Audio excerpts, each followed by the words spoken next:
আমি এটাৰ পিছত এটা নতুন নতুন কীৰ্তিমান স্থাপন কৰিব পাৰিছোঁ। লগতে মই আৰু এটা কথা ক'ব খুজিছোঁ, যোৱা কেইদিনমানৰ পৰা কংগ্ৰেছৰ ব্যক্তিসকলে আমি দুখীয়া মানুহক মিঠাতেল দিম বুলি কওঁতে আমাক ইটিকিং কৰি ছ'চিয়েল মাধ্যমত কথা কৈ আছে। ৰাতিপুৱা মই ৰিচাৰ্চ কৰিছিলোঁ যে ইংলেণ্ডত কি খায়, তেতিয়া মই গম পালোঁ যে ইংলেণ্ডত ছানফ্লাৱাৰ তেল খায়। গৌৰৱ গগৈ দুইটা ল'ৰা ছোৱালী ইংলেণ্ডত থাকে, ব্ৰিটিছ হয়, গতিকে মিঠাতেলৰ ভেলু তেওঁ বুজিব নোৱাৰে। ছানফ্লাৱাৰ তেল বুলি ক'লে তেওঁ হয়তো বুজিলেহেঁতেন। গতিকে কংগ্ৰেছৰ মানুহে এতিয়া ইংৰাজ শাসনক পৰাজিত কৰা পাৰ্টিটোৱে এতিয়া ইংৰাজী শাসনৰ তলতহে যাব আৰম্ভ কৰিছে, যিটো এটা হাঁহি উঠাও কথা আৰু দুখ লগাও কথা।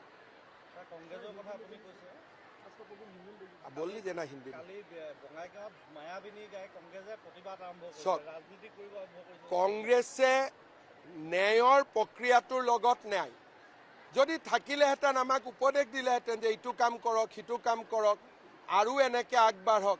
কোনেওতো আমাক পৰামৰ্শ একো দিয়া নাই। আজি তেওঁলোকে যদি সঁচাকৈয়ে জুবিনক ভাল পালেহেঁতেন আমাক 10টা পৰামৰ্শ দিলেহেঁতেন, মোক সাক্ষাৎ কৰিলেহেঁতেন যে মুখ্যমন্ত্ৰী মহোদয় এনেকৈ কৰক, এনেকৈ কৰক, এনেকৈ কৰক। কোনোতো পৰামৰ্শ নাই, কোনোতো এডভাইচ নাই। খালি তেওঁলোকে ভাবি আছে যে এইটো দি আমি ইলেকশ্যনৰ বৈতৰণি পাৰ হ'ব লাগে। মূৰ্খৰ স্বৰ্গত বাস কৰি আছে। হ'ব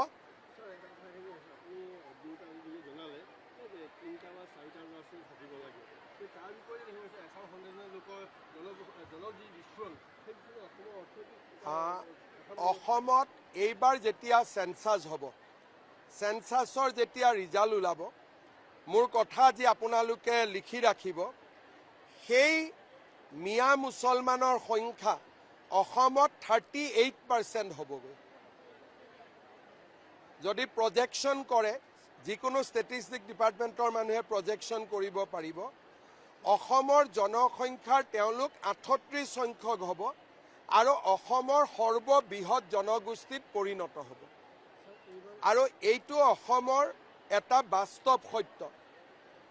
সেইকাৰণেই আমাৰ মানুহখিনিক আমি কেনেকৈ বচাব পাৰোঁ, কেনেকৈ আগবঢ়াই লৈ যাব পাৰোঁ, যোৱা 5টা বছৰ আমি কাম কৰিছোঁ।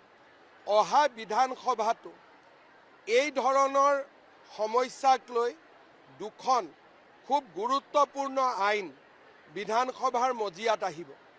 আজিয়ে মই ক'ব খোজা নাই কোন 2খন আইন, কিন্তু জাতি মাটি ভেটিক আগুৱাই লৈ যাবৰ কাৰণে 2খন আৰু ইম্পৰ্টেণ্ট বিধায়ক আহিব। যদি যোৱা 30 বছৰত আমি যোৱা 5 বছৰত কৰাৰ দৰে প্ৰচেষ্টা কৰিলোহেঁতেন, আজি হয়তো আমি সংকটত ভুগিব নালাগিলেহেঁতেন। যি নহওক, এতিয়া এখন যুদ্ধ আৰম্ভ হৈছে, ইয়াক আমি আকাংক্ষিত লক্ষ্যলৈ লৈ যাব লাগিব।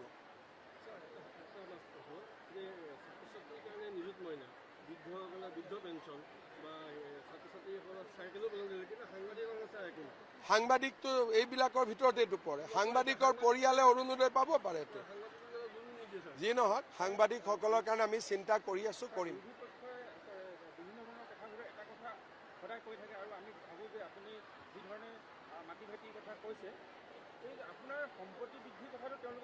মোৰ সম্পত্তিয়ে নাই। বাইদেউটো কাম কৰি খায় ন, চুৰ কৰিতো নাখায়। কিন্তু মোৰ সেইটোকে ক'লো, আপুনি কোন পেপাৰৰ? আপোনাৰ মালিকৰ কেনেকৈ ইমান টকা পইচা হৈছে? কাম কৰিয়ে হৈছেতো নে হোৱা নাই? চাহেৱালাৰ যিমান টকা আছে পৃথিৱীত কাৰ ইমান টকা আছে? গতিকে আপুনি এজন সাংবাদিকত কাম কৰে, যোনে বেলেগ ব্যৱসায়ো কৰে, তো ইয়াতে যদি ভাল কৰি কোনোবাই কাম কৰি খায়, তাত কাৰ আপত্তি আছে? মোৰতো কোনো এটকাও সম্পত্তি নাই, দৰমহাৰ বাদে মোৰ একোৱে নাই। কোনো মাটিটো বাদেই দিয়ক, ডিব্ৰুগড়ত যেনে তেনে আহি পেলাই ওলাই যাব লাগে। হিমন্ত বিশ্ব শৰ্মা এটা বেলেগ ধৰণৰ মানুহ হয়, সম্পত্তি তম্পত্তিয়ে মোক একো কৰিব নোৱাৰে। খালি আপুনি এইবিলাক কথা কোৱাৰ আগতে আপোনাৰ মালিকক এই প্ৰশ্নকেইটা কৰিব। তাকে কৈছোঁ আপোনাৰ মালিকে কেনেকৈ নাৰ্ছিং হোমত দুখীয়া মানুহক শোষণ কৰে সেই কথাটো আপুনি সুধি ল'ব। তাকে কৈছোঁ মোৰ কাম নহয় এইটো। ৰাইজে মই যেতিয়া ডিব্ৰুগড়ত আহোঁ তেতিয়া ৰাইজে মোক এটাই কথা কয় যে চাহেৱালাক কণ্ট্ৰল কৰিব লাগে।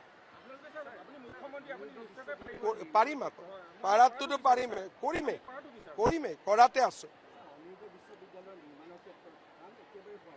ইয়াৰ মাটি অধিগ্ৰহণত সমস্যা আছিলে, এতিয়া আমি সমস্যাটো সমাধান কৰিছোঁ।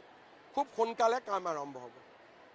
কাৰণ তাতে চাবুৱাত আমি বেলেগ জেগাত যেনেকৈ চৰকাৰী মাটিত লওঁ, ইয়াতে মাটি অধিগ্ৰহণ কৰিবলগীয়া হৈছিল। সেইকাৰণে অলপ দীঘলীয়াকৈ বস্তুটো চলিল। যিটো 38% কথা ক'লে এতিয়া জনসংখ্যা এইটো নিয়ন্ত্ৰণৰ কাৰণে আমি কিবা কিবি কৰি আছোঁ।